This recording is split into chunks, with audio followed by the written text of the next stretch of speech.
traditional territories here, including Columbia, the Ktunaxa, the Shushpeknik, the Syilx, and the Sinixt Nation.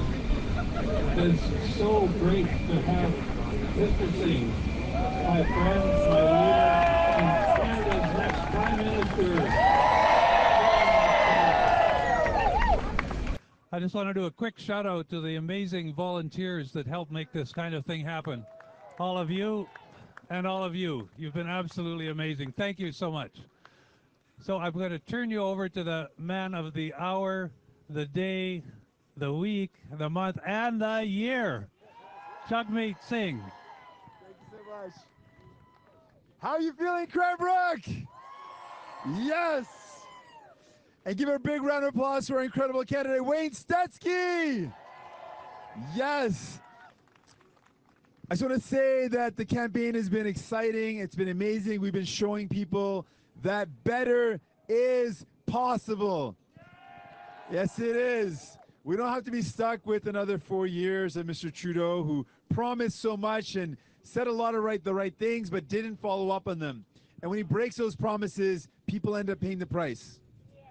When he promised to bring in pharmacare 2 years ago, we remember that. He campaigned on it. He promised it. There are so many Canadians that would have benefited from medication that was covered. When he broke that promise 2 years later, there's not a single cent in his costed platform. It means he abandoned those people. And that means people are paying the price. When he promised to fight the climate crisis, he said that this is important. He promised to reduce emissions. Did he do that? Instead of decreasing emissions, he increased them. He has the worst track record of any nation in the G7. He is the only leader who, since taking office, has increased emissions year over year. It's a very appropriate shame. Very, we should get some more of those shames in there. Yes, shame. Not only did he do that, he also promised to eliminate fossil fuel subsidies. Instead of eliminating them, he did the opposite. He increased them by $900 million.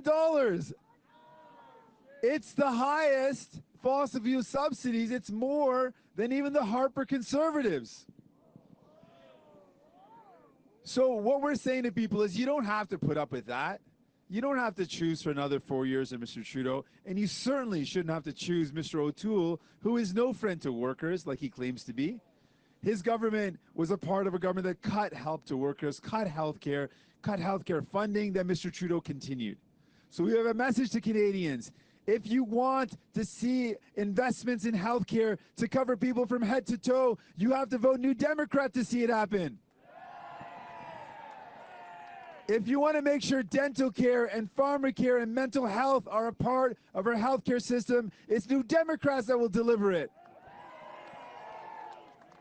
And if you want to make sure we take on the housing crisis so that our young people can find a home that's in their budget, New Democrats will deliver that.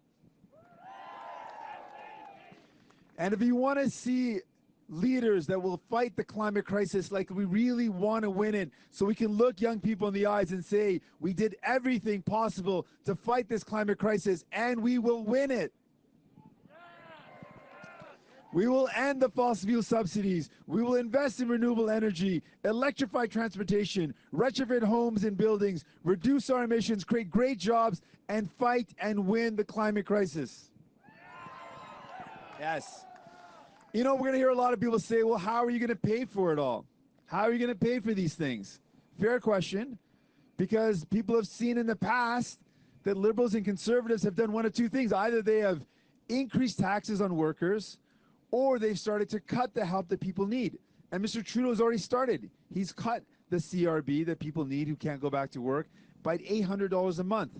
He's already shown that he's cutting help to people. So we are the only party that says really clearly the burden shouldn't fall on you or your families. It shouldn't fall on small businesses. We believe that billionaires should finally start paying their fair share.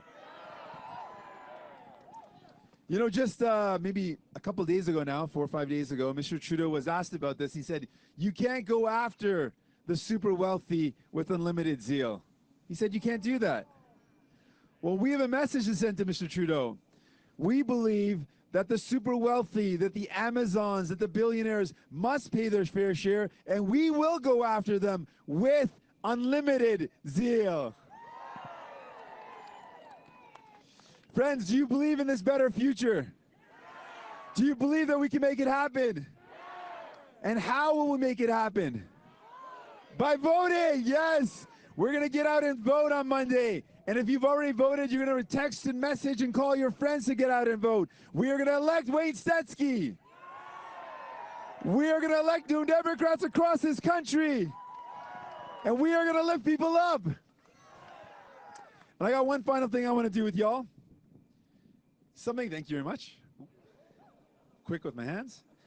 My mom always taught me that we are all one. She'd always say that we're all one, and I would say, that sounds kind of new age, a little hippie sounding, which fits really well here in a very beautiful community that's open to these ideas. But I have to say, my mom was right. We are all one. We are truly one. We are connected. When we see people hurting, we're also hurting. But when we lift the people around us, we all rise. So if I say, when we lift the people around us, I want you to say, we all rise. One more time. One person got the assignment. We're going to try again. When we lift each other up, when we lift each other up, okay, now we got to do it for real on social media. So don't mess it up. Okay, I believe in you though. Ready? So what are we going to do? I'm going to say when we lift each other up. Okay, now for real. For real. Oh my goodness. Now you threw me off. That was funny though. Okay, hold on. And then at the end of it, make a lot of noise, okay? Okay. Friends, I'm here in Cranbrook with our candidate, Wayne Stetsky. And we have a message for you. When we lift each other up, yes, we do. Thank you very much. Love you all. Thank you.